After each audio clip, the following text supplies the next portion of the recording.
In just a few days here in the United States, we will be celebrating Thanksgiving.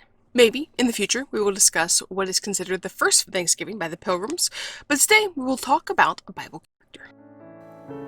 Welcome to the God's Peculiar People podcast, where we learn about the lives and characteristics of God's people. Now, the word Thanksgiving is found in 27 verses in the Bible. The first instance is in Leviticus 7, verse 12. And Leviticus chapters 1 through 7 contain the details about different types of offerings, what you are to bring for an oblation, a peace offering, or, like in chapter 7, verse 12, a sacrifice to offer thanksgiving to God for what He has done. We read later in Leviticus chapter 22, verse 29, that if someone were to offer a sacrifice of thanksgiving to God, it was to be offered of their own will. It was not a required sacrifice, but one that is offered voluntarily. Hebrews 13:15 in the New Testament also goes along with this, saying, "By him, Jesus, therefore let us offer the sacrifice of praise to God continually. That is the fruit of our lips, giving thanks to his name." Something is required of us to express our gratitude or thankfulness for what someone, particularly Christ, has done for us. Now, one of the Bible examples of someone offering up the sacrifice of praise, that fruit of the lips, giving thanks to his name, is Hannah. 1 Samuel 1 begins by telling us about the family of Elkanah. He had two wives, Peninnah and Hannah. Much like the story of Jacob, Leah, and Rachel, one wife had children and one did not, and this caused problems. We find in verses 7 through 19 that each year Elkanah took his family to Shiloh, where the Ark of God was located. We read that at this time Hannah went to be alone and pray. Perhaps each year, when they came to the temple of the Lord, Hannah would go apart and pray and ask the Lord for a child. The Bible does not say, but it records here her prayer at this time.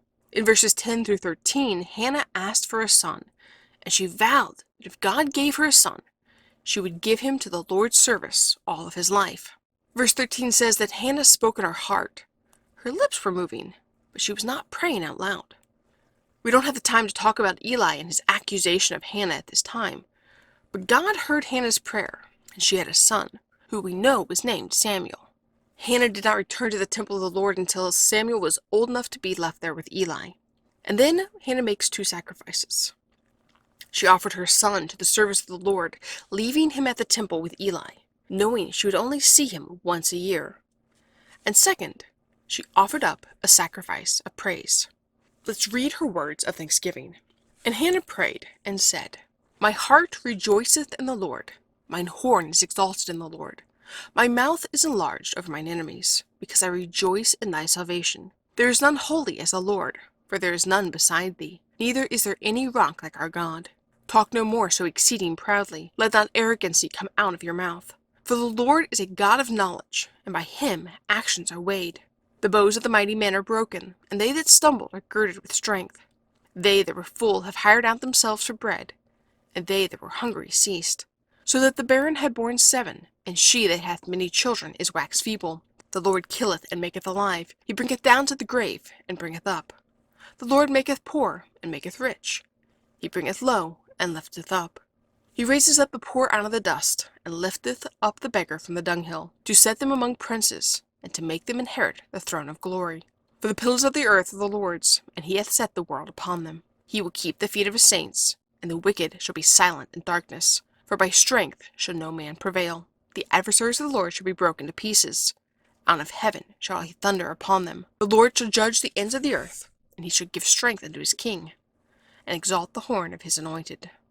Notice in this prayer of thanksgiving that Hannah is not talking about the wonderful gift of a son that God has given her. No, though she is grateful for the child God gave her, in this prayer she is focused on and praising the giver.